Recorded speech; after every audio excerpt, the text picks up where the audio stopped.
Volvemos a los contrastes en África. Nigeria, potencia económica, pero con la mayor cantidad de pobres del mundo, casi la mitad de su población, de más de 170 millones de habitantes. Productor petrolero relevante, con 1.8 millones de barriles diarios, entre los 10 con mayores reservas del mundo, pero el Estado no logra administrar este recurso soberanamente por la actuación de empresas foráneas y mafias enquistadas que incluso han logrado salarios superiores en el trabajo del robo que en cualquier otro empleo. La petrolera es una industria que genera una sangría medioambiental, además por la contaminación exacerbada y que no garantiza desarrollo industrial. Independencia tardía, joven democracia con elecciones periódicas, sí, pero terrorismo y corrupción ensombrecen la gobernabilidad. Hace parte de un continente interesante, colorido, diverso y complejo, que tiene relaciones sustancialmente distintas con Europa, su colonizador ayer y hoy, con Estados Unidos, que ve en ese territorio un espacio prolijo para sus cientos de bases militares, Rusia, que históricamente tuvo un buen relacionamiento basado en el antiimperialismo, y China, que le apoya en infraestructura y mantiene una relación sobre todo económica. Nigeria, gobernabilidad y geopolítica, esa es nuestra jugada crítica de hoy. Desplegado hasta el tablero, miramos hechos noticiosos y actores que se involucran, y usted, como siempre, nos acompaña en este espacio de Telesur. Empezamos.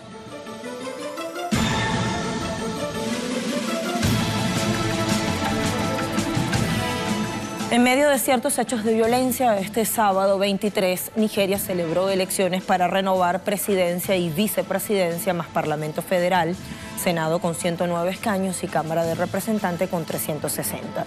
El proceso debió concretarse el pasado 16, pero la Comisión Nacional Electoral Independiente, en el último minuto, le aplazó una semana porque alegó su autoridad principal, faltaban condiciones técnicas para un proceso justo y equilibrado. Estuvieron convocados más de 84 millones, finalmente participaron 91 organizaciones políticas, pero en el caso de la presidencia, las dos opciones con más oportunidad de llegar son el ex general Muhammadu Buhari, del Congreso de Todos los Progresistas, presidente desde 2015 de este país, y el multimillonario hombre de negocios Atiku Abubakar, del opositor Partido Democrático Popular, PDP, vicepresidente entre 1999 y 2007. El primero se opuso en su momento a la postergación de los comicios y el PDP, una vez celebrados, se alzó anticipadamente como ganador, hablando de fraude y manipulación. A medida que los resultados se filtran desde el domingo 24, claramente colocando al PDP a la cabeza, el partido gobernante y el presidente Buhari envían a funcionarios del alto rango para influir de manera coercitiva en los resultados en diferentes zonas geopolíticas. A pesar de estas provocaciones, intimidaciones e intento de secuestrar nuestra democracia y cambiar el curso de la historia, debo transmitir a nuestra buena gente el hecho de que el PDP está en camino a la victoria y la presidencia. Por lo tanto, permanecerá resuelto y firme.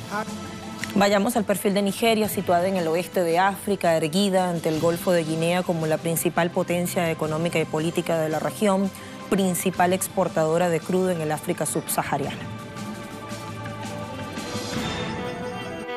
Nigeria, oficialmente República Federal de Nigeria, país soberano situado en África Occidental, en la costa del Golfo de Guinea.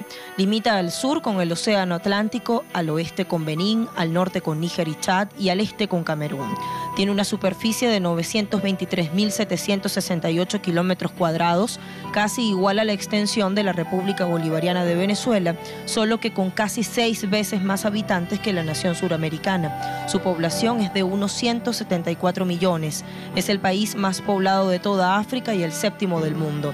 Su territorio está compuesto por 36 estados federados que se dividen en 774 áreas de gobierno local, más un distrito federal. Su capital es Abuya, con 1.178.568 habitantes, y su ciudad más poblada y anterior capital es Lagos, con poco más de 13 millones. Su forma de gobierno es la República Federal Presidencialista. El presidente figura como jefe de Estado y máximo líder del Poder Ejecutivo. Debe ser electo cada 4 años por voto popular y puede ser reelegido máximo por 2 periodos. En Nigeria se hablan al menos 500 lenguas, la gran mayoría lenguas vivas. Musulmanes y cristianos se disputan la mayoría religiosa. Con una vasta capacidad de mano de obra y abundantes recursos naturales como bauxita, oro, estaño, carbón, gas y sobre todo petróleo, Nigeria es importante geopolíticamente en este continente. En el delta del Níger, espacio geográfico que representa 8% del total del territorio nigeriano, alberga unos 30 millones de personas y es uno de los 10 ecosistemas más importantes de este planeta, pero uno de los más contaminados al mismo tiempo. La economía de este país es la más grande de África y una de las más pujantes y crecientes del mundo. En 2013 logró superar a la sudafricana en términos de Producto Interior Bruto, aunque las cifras macroeconómicas esconden una preocupante realidad de pobreza y desigualdad entre una poderosa y privilegiada minoría y un grueso de población necesitada. Bueno, vamos a revisar sitios digitales, 3 exactamente, 2 con información y 1 con análisis. Este último es nuestra recomendación. Vamos entonces al primero. One Africa reseña expectativas en Nigeria en espera de resultados electorales. En una conferencia de prensa, Mahmoud Yakubu, presidente de la Comisión Nacional Electoral Independiente, alertó que han circulado resultados falsos, dijo que en ninguna parte del país ha sido cancelada la elección y que en algunos lugares el proceso sigue todavía su curso, por lo cual habrá que aguardar. En ese sentido, Yakubu pidió prudencia en redes y medios, donde ha circulado mucho rumor. El presidente Muhammadu Buhari pidió no caer en provocaciones, tampoco creer esa información que no es oficial. Pidió aguardar por lo que diga la Comisión Nacional Electoral Independiente. Y un dato es que para asegurar una victoria en la primera ronda, un candidato tiene que recibir la mayoría de los votos, así como más del 25% de los sufragios en al menos 24 de los 36 estados federales que integran al país. Si ello no ocurre, habrá segunda vuelta, llevará unos días más conocer los resultados.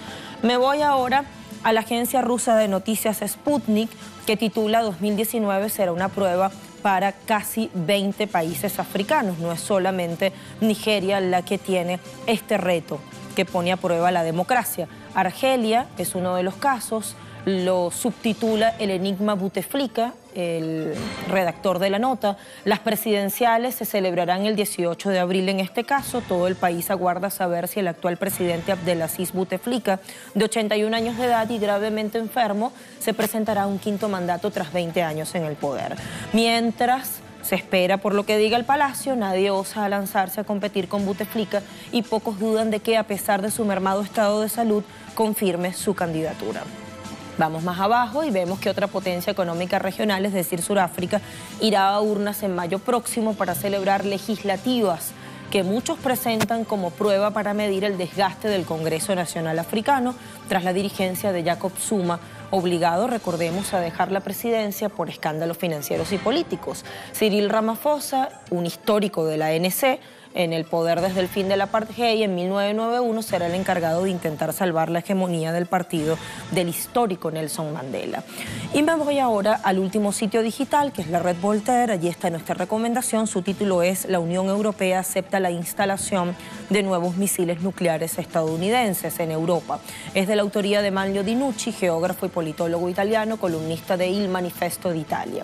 La presencia china es esencialmente económica, pero Estados Unidos y las demás potencias occidentales, se está hablando de África, le oponen una presencia militar cada vez más importante, intensificando las operaciones del AFRICOM, que es el mando de las fuerzas militares estadounidenses en territorio africano, que tiene en Italia 2 importantes mandos subordinados: la US Army Africa, Ejército de Estados Unidos para África, en el cuartel de Ederle, provincia de Vicenza, y la US Naval Force Europe África, Fuerzas Navales de Estados Unidos para Europa y África, con cuartel general en la base de Capodichino, en Nápoles, que se compone de navíos pertenecientes a la 6ª flota estadounidense con base en Gaeta, en Italia.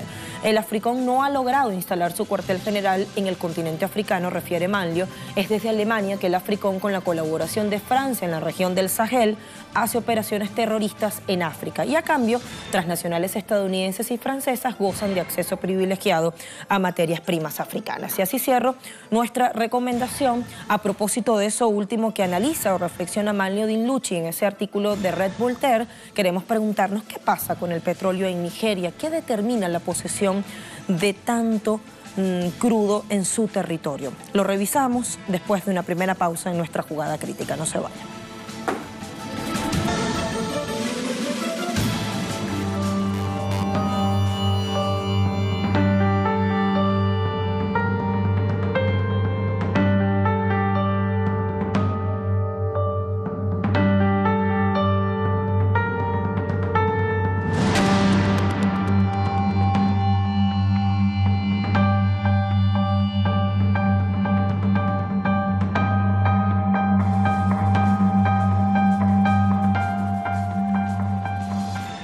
De vuelta a seguir desarrollando nuestra jugada crítica de hoy.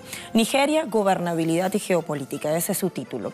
Bueno, a Nigeria su relevancia geopolítica sobre todo se la da la posesión de mucho petróleo. Y ello divide el país en dos polos diametralmente opuestos. Un sur lleno de riquezas naturales saqueadas y cuyos beneficios lógicamente no van a todos, con algo de industrialización sí, pero muy incipiente. Y un norte empobrecido, rural todavía, que funge como espacio de grupos terroristas como el Boko Haram. Al momento de su independencia de Gran Bretaña en 1960, en Nigeria habían 260 etnias, muchas enfrentadas entre sí. El descubrimiento de crudo potenció las disputas por los dividendos. A fines de los 80 se intensificó la llegada de transnacionales como Chevron, Shell, Eni, Texaco y ExxonMobil, que presionaron a sus gobiernos para que no hubiese competencia. Mucho menos China en el delta del Níger, un territorio de 70.000 kilómetros cuadrados que representa 8% del total del país, con un crudo de excelente calidad por el bajo contenido de azufre. A las potencias también les interesa el gas natural licuado. Nigeria produce 2,5 millones de barriles diarios. Hoy día, 12% de las importaciones de crudo de Estados Unidos provienen de África. China importa de ese continente 25% del total de crudo que compra. La minería y exportación de petróleo representan casi 40% del PIB nigeriano y 90% del total del comercio de esa nación africana. Pero el petróleo en Nigeria no solo es un negocio determinado por las grandes petroleras internacionales, sino también por el funcionamiento de refinerías ilegales y mafias dedicadas a robar directamente en oleoductos o tuberías que no siempre puede tener vigilancia, para luego embarcarlo en camiones y barcazas. Se presume que esto funciona con ciertas complicidades políticas, policiales y militares. Ello, combinado con el blanqueo de capitales, el terrorismo, el crimen organizado, tráfico de drogas y trata de personas, configura un panorama de atraso e inequidad. Es así como Nigeria registra una tasa de paro de 88%. 60% de la población sobrevive con menos de $1 por día. Según el Servicio Nacional de Estadística de 2014, 69% de la población estaba bajo el umbral de la pobreza y el país ocupa el puesto 17 en el ranking de fragilidad de estados, con tendencia en aumento desde 2006. Bueno, el orden mundial publica La maldición del oro negro, el robo de petróleo en Nigeria. Es un título que va a contracorriente con la visión que hemos tenido, que hemos desarrollado desde acá, desde Jugada Crítica de Telesur, respecto a lo que ocurre en África, más que maldición de obtención o de posesión de recursos, realmente lo es la actuación de grandes empresas internacionales que saquean esa riqueza y no dejan un solo beneficio a su población. Bueno, lo cierto es que de acá queremos destacar esto que pasa con el robo del petróleo. La nota es de Adrián Blasquez, graduado en Historia, graduado en Historia por la Universidad Complutense de Madrid, cursa máster en Política Internacional por la misma universidad, y refiere que la extracción petrolera se produce a plena luz del día, esta que se hace irregularmente, aprovechando que los miles de kilómetros de tuberías que bombean el petróleo desde el corazón nigeriano hacia las principales refinerías no pueden estar continuamente bajo vigilancia. Se taladra directamente en esas tuberías, acto seguido se coloca una manguera para extraerlo, bombearlo y luego cargarlo en barcazas. Lo robado va a los mercados interno y externo. Para el primero no se necesita más que transporte en camiones cisterna o vehículos cargados de barriles para la venta posterior, y el segundo contrasta por lo laborioso, porque la topografía del delta del Níger, donde está concentrado la mayor cantidad de crudo, impide el acercamiento a la a las costas de barcos petroleros. Entonces el petróleo se lleva en pequeñas barcazas hasta las desembocaduras, donde están esperando grandes buques para ser cargados. Y se da la posibilidad de que el cargamento cambie varias veces de propietario durante el viaje, lo cual aumenta la opacidad y dificulta todavía más la identificación del lugar de origen. Bueno, así las cosas, vamos de una vez a sumar análisis en nuestra jugada. Desde Argentina sumo a Sergio Galeana, especialista en Historia de África de la Universidad Nacional General Sarmiento. ¿Cómo está, Sergio? Gracias por atendernos. Bueno, volviendo a lo electoral, que era lo que desarrollábamos en nuestra primera jugada, estamos viendo que dos rivales tienen más oportunidad, ya veremos los resultados. Lo cierto es que estos dos son musulmanes, septuagenarios, originarios del norte. Uno promete acabar con el terrorismo y la corrupción, más crecimiento económico, y el segundo asegura amnistiar a sospechosos de obtener dinero ilícito si devuelven lo robado. Esta comparativa nos da algunas claves. Yo quiero que nos ayudes a comprender, Sergio, los factores que han jugado en este proceso electoral nigeriano, los quintos que se hacen desde 1991. ¿Cómo opera acá lo político ideológico? ¿Qué tal? Bueno, muchas gracias por la invitación. Creo que en términos de liderazgos personales son dos liderazgos muy distintos. El presidente actual, Buhari, en funciones, es una persona que se muestra austera, piadosa, uno podría decir que prolija, seguidora fiel de los preceptos religiosos, mientras que su desafiante ex vicepresidente Abubakar se presenta más como una persona que sabe hacer negocios, de un origen relativamente humilde, que se convirtió en multimillonario, justamente, entre otros negocios no demasiado claros, con las exportaciones de petróleo, y que copiando muchas de las propagandas, incluso de las consignas de Donald Trump, él habla de reactivar la economía nigeriana y de volver a hacer funcionar a Nigeria. Son dos perfiles personales de tipo de liderazgo muy distintos, pero que por lo menos en términos de programa y de implementación de políticas no parece que tiendan a revertir en el corto o incluso en el mediano plazo las características que mencionaban recién respecto de la situación de la gran mayoría de la población de Nigeria. ¿No? Hay que tener en cuenta que Nigeria es el país más poblado de África y cerca del más del 10% de la población africana es nigeriana, y que se calcula que en más o menos una década Nigeria va a tener más población que los Estados Unidos, por lo cual es una gran potencialidad, un gran mercado interno potencial para desarrollar, pero que lamentablemente la realidad es que la mayoría de la población nigeriana vive en condiciones de pobreza y de miserabilidad. Ahora, quiero preguntarte por una reflexión más abarcadora, Sergio, sobre democracia y procesos electorales en el África, un continente que tiende a ser medido y evaluado desde afuera, es decir, con patrones que no le son propios. Creo que contigo lo hemos conversado en otras ocasiones, y se dice que la democracia no se ha sentado tan bien allí en ese espacio. ¿Pero qué es lo que ocurre? Porque sentimos que muchas veces se olvida decir, por ejemplo, que la mayoría de las dinámicas independentistas de estos países se ha dado en plena Guerra Fría, que ha habido una imposición de fronteras, y ello nos lleva a hablar de la relación colonialista con las antiguas metrópolis, que ha marcado a sangre y fuego a esa población y a su institucionalidad. ¿Se puede seguir achacando a la herencia colonial lo que algunos llaman falta de gobernabilidad? ¿Qué pasa con los patrones con los cuales se mide esto de la democracia en África? Yo creo que el tema de la democracia en África, como en otros lugares del mundo, y yo creo que tener esto también lo habíamos hablado en otra oportunidad, hay que ser muy cuidadoso respecto de una supuesta universalización de la democracia liberal. En el caso de Nigeria, es cierto, estas son las terceras elecciones presidenciales que se realizan, son las segundas consecutivas organizadas por un poder civil que organiza elecciones presidenciales.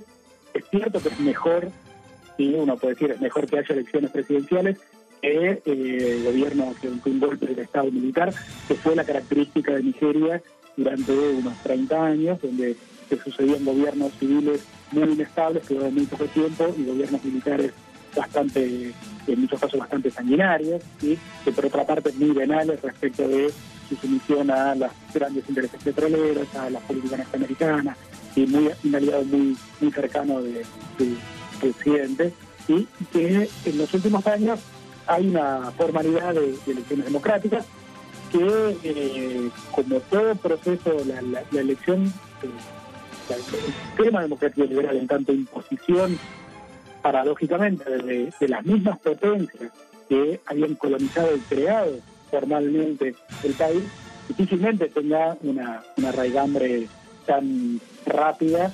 En el caso de Nigeria uno puede verlo incluso en esta última elección. Esta última elección fue pospuesta. Las elecciones formales, que fueron la semana pasada, con el viernes pasado, deben haber sido el viernes anterior y fueron pospuestas solamente menos de 6 horas antes del inicio de los comicios.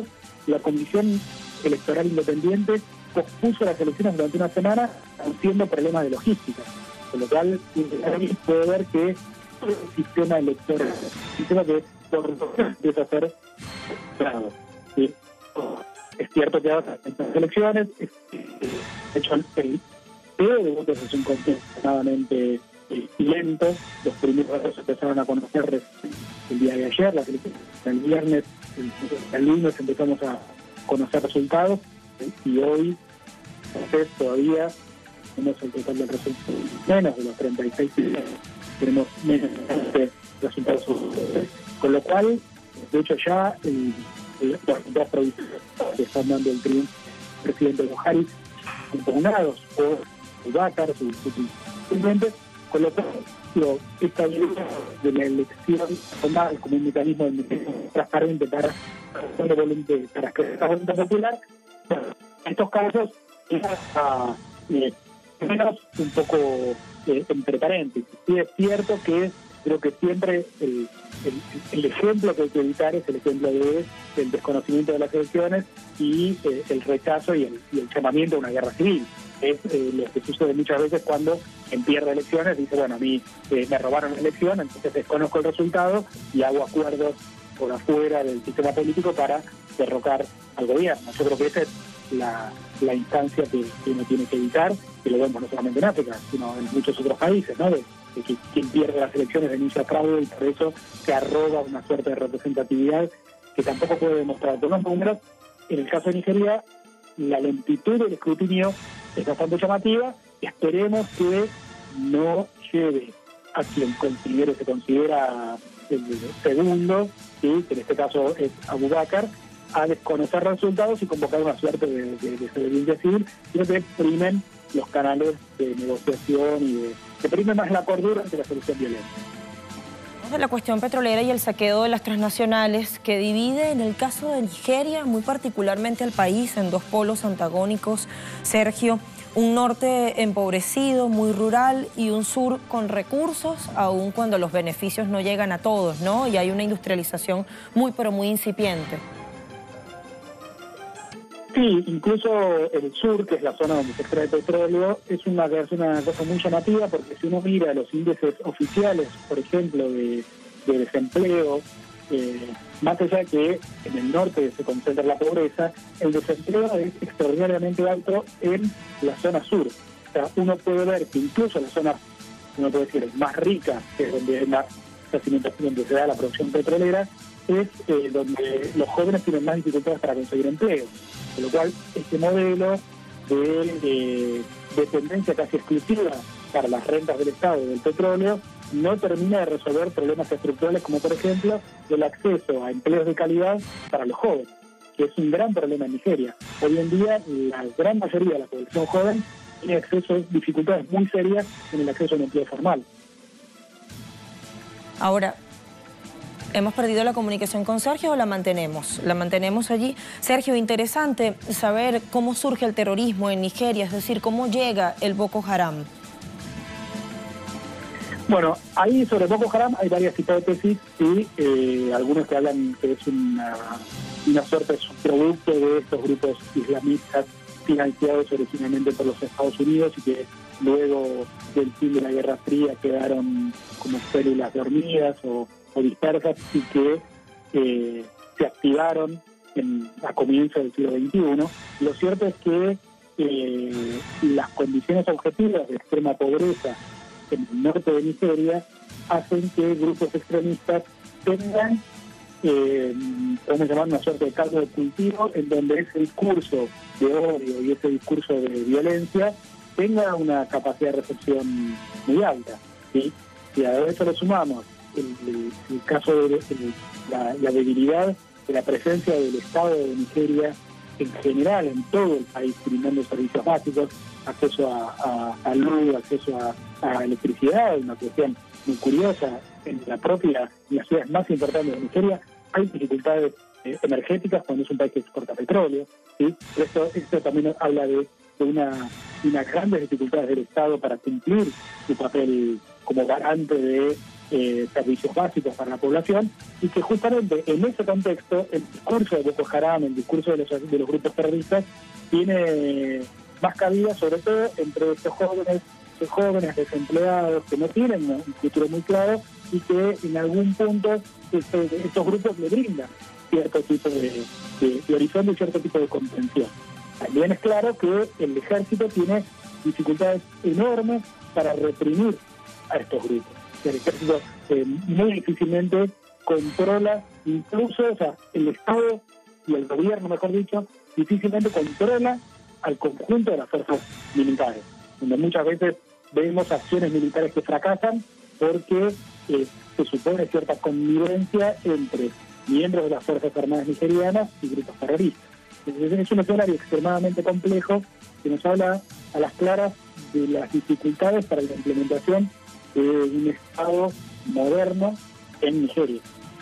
Sergio, muchísimas gracias por la conexión. Hasta pronto. Siempre un placer conversar con Sergio Galeano desde Argentina, experto, especialista en asuntos que tienen que ver con África y Asia, académico de Buenos Aires. Fíjense ustedes, ¿qué diferencias hallamos en el relacionamiento de Nigeria y a más grandes rasgos de África con Estados Unidos, con Asia, particularmente China, con Europa? Allí están varias de las antiguas metrópolis que colonizaron y que todavía hoy colonizan algunos países del África, y con el gigante de Eurasia, Rusia. Eso lo vamos a revisar en la parte siguiente de nuestra jugada. Nos espera un segmento de análisis, también nuestro invitado del otro lado del estudio. Hacia allá vamos.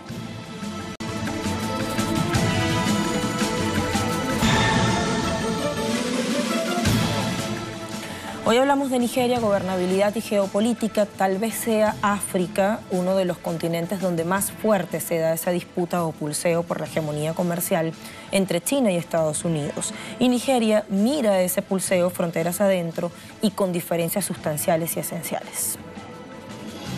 Washington apuesta a una influencia en la región de neto corte militar, según un documento del alto mando del Pentágono en África, llamado AFRICOM, filtrado a la prensa en 2015. Estados Unidos tiene cerca de 45 bases desplegadas a lo largo del continente. Además, desarrolla una política injerencista a través de la supuesta lucha contra el terrorismo. En cambio, China se ha convertido en el mayor socio comercial de África desde 2015 e invierte un promedio de $3.000 millones al año en ese territorio. En enero de ese año, el gigante del Asia y la Unión Africana firmaron un memorando de entendimiento para conectar con la red de ferrocarriles y autopistas de alta velocidad y garantizar comunicación aérea de las principales capitales. Así, China ya contribuye a la construcción de ferrocarriles en 15 países como Tanzania, Etiopía, Djibouti, Zambia, Angola, Nigeria, Kenia, Uganda, Ruanda, Burundi, Sudán del Sur y República Democrática del Congo. Desde junio de 2016 hasta junio de 2017, las empresas chinas anunciaron comprar o invertir en nuevos puertos un total de $20.100 millones. Según refiere un estudio del banco londinense de inversiones Gregson Peak, en materia de transacciones comerciales, muchos países africanos ya reemplazaron al dólar por el yuan como moneda de cambio, y la mayoría de ellos ha transferido buena parte de sus reservas al yuan. De hecho, Zimbabue y Angola ya la reconocen como moneda de curso legal, y aunque la deuda pública de estos países con China ha crecido, a Washington le cuesta competir con los préstamos de bajos intereses que ofrece Beijing. En el caso de Sudáfrica, en septiembre pasado, en el Foro de Cooperación entre China y África, FOCAT, el presidente Xi Jinping prometió un préstamo para obras de infraestructura por $6.000 millones. También la ayuda del gigante asiático ha sido clave para la construcción de una línea ferroviaria de 186 kilómetros que une las ciudades de Abuja y Kaduna. Además, este país ocupa un lugar central en la nueva ruta de la seda china que desafía comercialmente a Estados Unidos. Hecha la comparativa en esta pieza de contexto, Les presento a quien nos acompaña en estudio, Luis Paz, internacionalista venezolano. ¿Cómo está, Luis? Gracias por invitarme a su programa. Bienvenido por vez primera a La Jugada Crítica. Le pregunto a grandes rasgos qué marca la conjugación de estos tres actores: China, Estados Unidos y hablemos también de la Unión Europea, que decíamos allí están las principales y antiguas metrópolis que colonizaron y algunos dicen neocolonializan varios países del África aún. Sí, en el caso de los Estados Unidos es importante destacar que en estas elecciones que se están dando en Nigeria, las elecciones presidenciales, Estados Unidos ha jugado un papel preponderante en el sentido de que busca influir en los resultados que se quieran dar en estas elecciones. ¿De qué forma? De una forma de que se inclina hacia el candidato del PDP, Atiku Abubakar. Que es el que está denunciando fraude y manipulación. Exactamente. De hecho, la relación de Nigeria con los Estados Unidos se basa en una relación que pendula entre el conflicto y la cooperación. El conflicto se basa en que Estados Unidos ha denunciado que Nigeria es un país violador de los derechos humanos por el conflicto que se está desarrollando en el norte de Nigeria, en el caso del grupo terrorista Boko Haram. Estas denuncias de los Estados Unidos han implicado que la relación entre Nigeria y los Estados Unidos se distancie. Sin embargo, Nigeria ha buscado la manera de que Estados Unidos lo apoye en la lucha contra el terrorismo, sobre todo en una región de África Occidental que ha estado afectada, sobre todo en Mali, Burkina Faso y no solamente Nigeria. Es un problema que el Boko Haram ha afectado la región, no solamente a Camerún, sino a Costa de Marfil, Burkina. ¿Y aprovecha Estados Unidos la bandera de lucha contra el terrorismo para intervenir? Exactamente, inclusive la bandera de los derechos humanos lo utiliza para intervenir en los asuntos internos. Inclusive, antes de que se estén dando las elecciones, hubo una revista que se llama The Economics, que publicó una encuesta en donde da por ganador a Atiku Abubakar, que es el opositor al presidente Muhammadu Buhari. Eso también caldeó un poco los ánimos en Nigeria, porque entonces se estaba como direccionando la votación de la población nigeriana hacia el candidato. Sin que la autoridad oficial se pronunciara. Sin que la autoridad, que es el INE, que es el Consejo Nacional Electoral de Nigeria, se pronuncie. En el caso de Estados Unidos también, Mike Pompeo, el secretario de Estado, se ha estado pronunciando también en conjunto con otros países, especialmente de la Unión Europea y de Gran Bretaña, que fue la exmetrópoli de Nigeria. Y se han pronunciado en el sentido de que debe haber unas elecciones limpias, unas elecciones libres y que no están sujetas a ningún tipo de manipulación por parte del gobierno. Eso también ha afectado mucho la relación con Nigeria, porque Nigeria dice que hay como una especie de agenda oculta que se está ocultando de las intenciones que tiene Estados Unidos, las verdaderas intenciones que tienen los Estados Unidos de intervenir en los asuntos internos de Nigeria y también ponerle mano a los recursos petroleros que tiene Nigeria en el sur. En lo ideológico, ¿qué representa cada una de estas dos opciones contrapuestas que pareciera que tienen más chance de llegar? Hay notorias diferencias porque en el caso de Muhammadu Buhari, él ha hecho una muy buena campaña acercándose a la población joven. De hecho, ha hecho múltiples inversiones en el ámbito social y lo que busca es captar el voto joven, porque de hecho cuando revisamos la lista de la cantidad de personas que están convocadas para estas elecciones, 84 millones de votantes, un gran porcentaje es población joven de entre 18 y 30 años. Entonces, el segmento de la política se ha direccionado hacia ese sector de la población porque es el que te va a garantizar la victoria en las elecciones. En el caso de Atiku Abubakar, nos encontramos con un candidato que es un candidato de los empresarios. No tiene tanta extracción popular como otros candidatos que han habido en la historia de Nigeria. Y hay muchas críticas hacia ese candidato, Atiku Abubakar, porque la corrupción que ha estado en anteriores años ha sido como que la punta de lanza de las críticas que se le han realizado en su campaña electoral, y eso lo ha afectado a él en las votaciones. Fíjate que encontramos que para hacer inclinar la balanza a su favor, estos dos candidatos, Buhari y el del PDP, escogieron, si se quiere, minuciosamente, con mucho cuidado, a quienes le acompañan, a quienes le están acompañando en la fórmula presidente-vicepresidente, ¿no? En el caso de Buhari, el vicepresidente, la opción es Yemi Osinbajo, un pastor de la poderosa etnia yoruba, que al parecer se ha labrado una muy buena imagen de hombre íntegro, impecable en lo ético, y que le ha sustituido muchas veces en los momentos en que ha estado mal de salud Buhari. Y en el caso de Abubakar se apoya en la figura de Peter Obi, un empresario católico exgobernador de la región, región de Anambra, del sureste, y de la etnia Igbo, considerado un tecnócrata, se dice, en materia económica. Allí también vemos claves, ¿no?, y diferencias sustanciales. Sí, de hecho, para entender la realidad de Nigeria hay que entender primero la diferenciación ideológica. Es un país que está dividido en un norte musulmán y un sur cristiano. Hay otros elementos también como la variante étnica.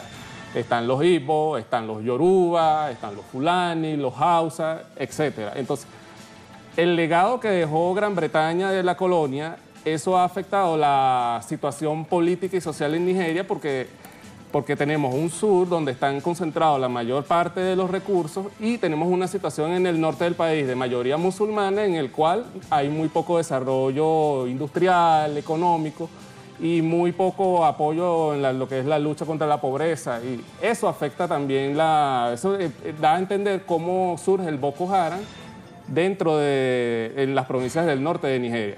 Es importante también destacar el hecho de que la distribución del ingreso en Nigeria está muy desequilibrada. Podemos encontrar provincias como Port Harcourt, o por ejemplo Lagos, o la capital del país que es Abuya, donde hay un nivel de ingreso muy alto, pero cuando ves otras provincias como por ejemplo Yobe o Maiduguri, es muy poco el dinero que llega. Es muy poco el dinero que se encuentra. Entonces, eso es como un caldo de cultivo que aprovechan los grupos terroristas como el de Boko Haram para captar militantes y poder afectar la gestión del gobierno en el norte.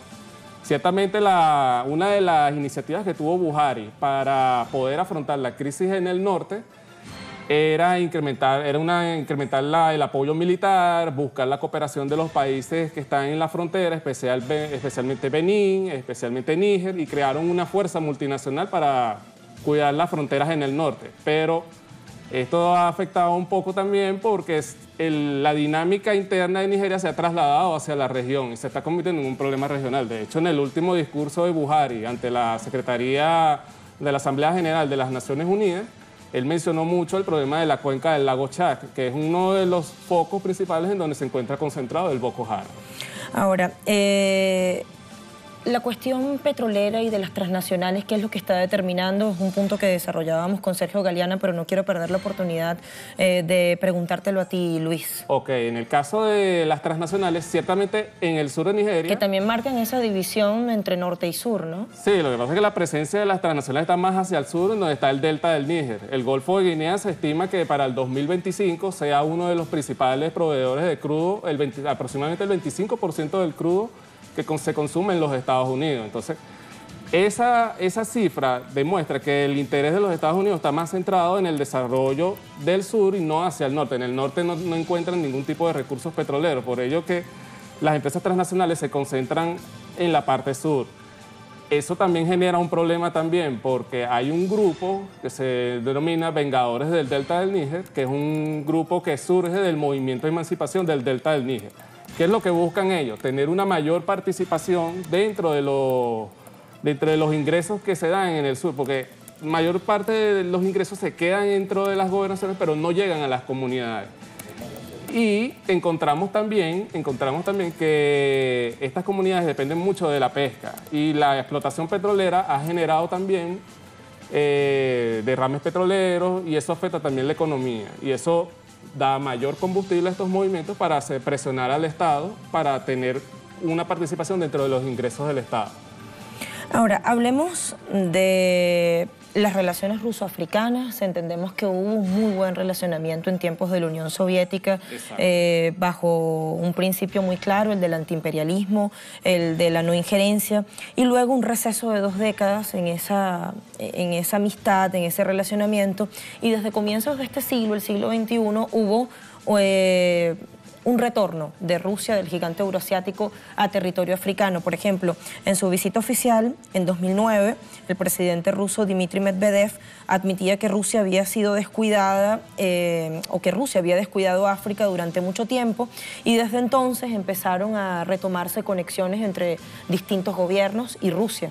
Sí, ciertamente en el caso de Rusia hay que entender un poco la realidad africana. En el siglo XIX y principios del XX se da un proceso de reparto del continente africano. Obviamente, Estados Unidos quedó con la mayor parte de las piezas cuando se da el derrumbe de la Unión Soviética. y Estados Unidos comienza a tener un papel importante dentro de la política africana. Igual la Unión Europea, y empieza Rusia con su ascenso con el presidente Vladimir Putin a tener una participación también en el continente africano. En el caso de Nigeria, su política ha estado más inclinada hacia el tema de lo que son las inversiones, hacia el sector petrolero, hacia el sector industrial, que son las bases fuertes de la economía nigeriana. En el campo militar ha habido interés también en desarrollar un acuerdo de cooperación militar con la República Federal de Nigeria. Sin embargo, no se ha podido avanzar por el tema de que Estados Unidos ha establecido embargos de armas contra Nigeria por el tema de los derechos humanos. Entonces, hay una relación ahí tensa entre la penetración estadounidense en Nigeria y la penetración rusa, y eso hace que choquen. Obviamente la geopolítica influye mucho allí porque el peso que tiene Nigeria en la región de África Occidental hace ver que de casi 300 millones de habitantes que tiene la región del África Occidental, prácticamente 2 son nigerianos, 2 de cada 3 son nigerianos, y eso demuestra el peso que tiene Nigeria dentro de la región. El autor que referíamos en nuestra recomendación, Maliudin Luchi, dice en su artículo: los intentos de detener el progreso económico chino mediante soluciones militares, se está hablando de Estados Unidos, tanto en África como en otras latitudes, están fracasando, al extremo que es muy probable que las máquinas de coser que los militares italianos donaron en Djibouti sean made in China, dice el autor. Él dice, habla del Africón y dice cómo no han logrado instalar el comando general en territorio africano. Sí, de hecho, el Africón ha tenido múltiples candidatos. Una vez se habló de Nigeria, otras veces se habló de Marruecos, otras veces se habló de la República Democrática del Congo. Ahora lo establecen en Stuttgart, Alemania, luego lo establecen en Italia, pero por lo general la posición africana es de tratar de no establecer ese comando, porque si no eso le da pie a un proceso de intervención en los asuntos internos de los estados. Sin embargo, no se puede negar el hecho de que algunos países sí tienen sus bases militares, por ejemplo Djibouti, que es uno de los campos... Ahí está Camp Lemonnier, ¿no? Camp Lemonnier, que tiene como 5.000 tropas de los Estados Unidos. Hay una en Níger, que es una base de drones para la lucha contra el terrorismo. Y ejercicios militares, a veces eso no se percibe, pero por lo menos en Senegal en el 2016 hubo unos ejercicios que se llamaban Flintlock, que era para la capacitación del personal militar dentro de lo que es la capacitación de las Fuerzas Armadas para la lucha contra el terrorismo. Luego va a ser Mauritania y así sucesivamente. O sea, es una cooperación que no va a cesar nunca por la necesidad que tienen los países africanos de capacitación para la lucha contra, ya sea no solamente contra el terrorismo, sino contra la delincuencia transnacional organizada. Sin embargo, ya hay otros actores que ya están entrando. Está entrando Rusia. Rusia está en la República Centroafricana participando en lo que es la pacificación del territorio. Está también ingresando también en Libia. O sea que el juego que tienen las potencias actualmente es tratar de controlar la mayor cantidad de países para poder establecer como un control sobre los recursos. Obviamente hay una competencia entre las potencias. China... La posición de China es mucho más suave en el sentido de que ellos entran con una política comercial. La lógica ganar-ganar. Es una lógica de ganar-ganar, muy bien vista por los africanos. De hecho, cuando el presidente chino fue a Nigeria, se firmaron 20.000 millones de dólares en contratos. Venimos en septiembre del Foro de Cooperación China-África, donde hubo también una cantidad muy importante que comprometió China para construir infraestructura. Se habla de muchísimas contribuciones chinas en todo lo que es la infraestructura sobre todo, que es el tema que a ellos les interesa a los africanos, porque eso permite... Es muy deficiente, claro. Es muy deficiente y facilita lo que es el proceso de integración de los estados y aumenta el comercio intrarregional, que es una de las debilidades que tienen los africanos en este momento. Mucho del comercio se va hacia los Estados Unidos, hacia la Unión Europea y hacia China. Pero la idea también es mejorar la infraestructura porque con ello tú puedes comerciar directamente con los países que están alrededor de tu región y eso aumenta las posibilidades de intercambio. Luis, en el caso de Nigeria, leímos que marcó una diferencia en el sentido que logró romper con la institucionalidad heredada de la colonia, en el caso de Gran Bretaña, que fue la potencia que le colonizó, y optó por un sistema político inspirado, muy parecido al estadounidense, presidencialista, bicameral y conformado por estados federales, que en el caso de Nigeria son 36. O sea, su constitución está muy inspirada en la estadounidense. ¿Eso por qué? Hay mucha admiración por... eso se puede tener una explicación en el número que tienen los inmigrantes nigerianos en los Estados Unidos. Hay más de 200.000 inmigrantes nigerianos viviendo en los Estados Unidos. Eso también implica una cierta relacionamiento con Nigeria. También el intercambio comercial entre Estados Unidos y Nigeria es bastante alto. Otra influencia también que tiene es el hecho de que el Estado federal implica una distribución de los ingresos de la renta petrolera y de los otros elementos que componen el Producto Interno Bruto de Nigeria, especialmente el sector industrial y el sector agrícola.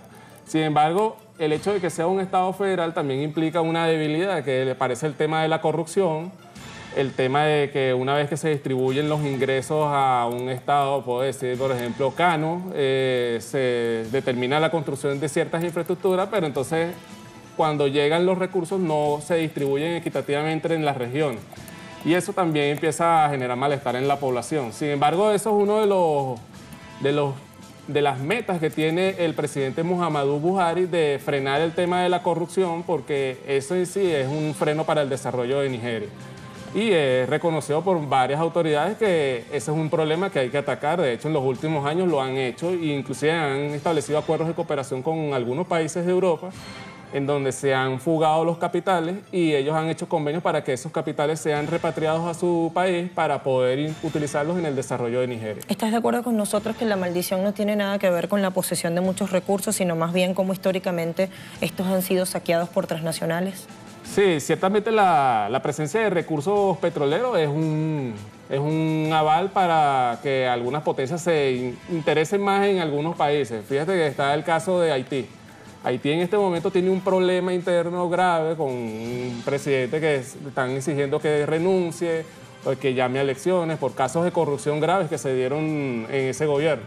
Y sin embargo, la comunidad internacional ha ignorado la situación que se está dando en Haití, porque se fijan en algunos países y en otros. Pareciera que los recursos sí tuviera cierta influencia. En el caso nuestro de Venezuela también se fijan mucho en nosotros por el tema de que tenemos las mayores reservas petroleras del mundo, la mayor cantidad de minerales en la faja minera, en el arco minero y otro tipo de la posición estratégica que tiene también Venezuela. En el caso de Nigeria, la postura que tiene Nigeria en lo que es el Golfo, en el delta del Níger, eso también tiene cierta incidencia. Entonces, ciertamente la geopolítica influye en que algunos países se interesen y no lo quiero ver como una leyenda negra de que una maldición por los recursos. Por eso decimos que hemos manejado acá la visión de que lo negativo no es precisamente tener esos recursos naturales en su haber, sino que históricamente sean las transnacionales y potencias foráneas las que se encarguen de administrar esos recursos y quedarse con el grueso de la ganancia. Hay intereses involucrados. De hecho, las transnacionales lo que buscan es maximizar su utilidad y donde ellos vean cualquier cantidad de recursos siempre van a estar. Y les importa muy poco que se ensanche cada vez más la brecha de inequidad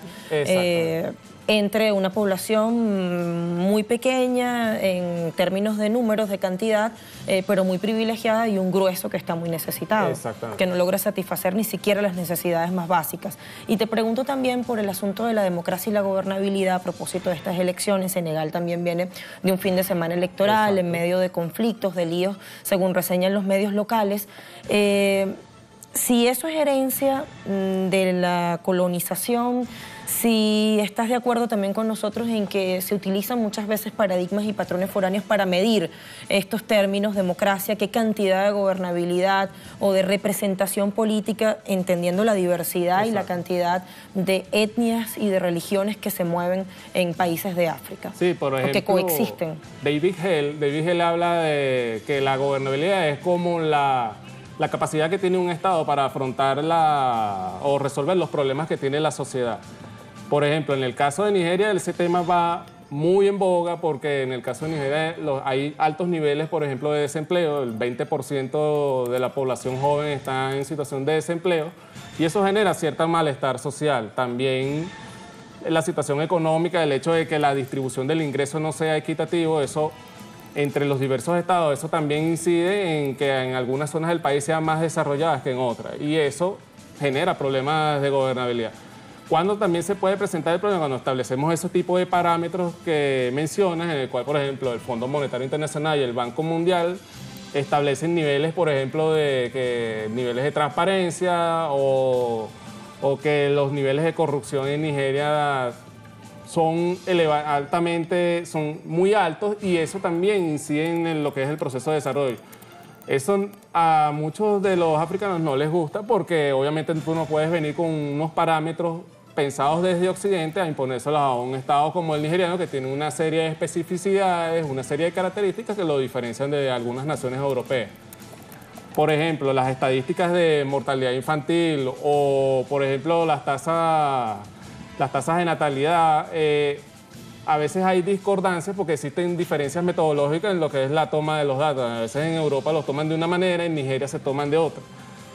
El retraso que hay en las estadísticas, por ejemplo, de 2 años, eso también da un indicador de que no se pueden utilizar parámetros occidentales para medir la realidad africana. Eso es Muchísimas gracias, Luis, por haber venido a la jugada. Hasta pronto. Hasta pronto. Pasemos a nuestras conclusiones.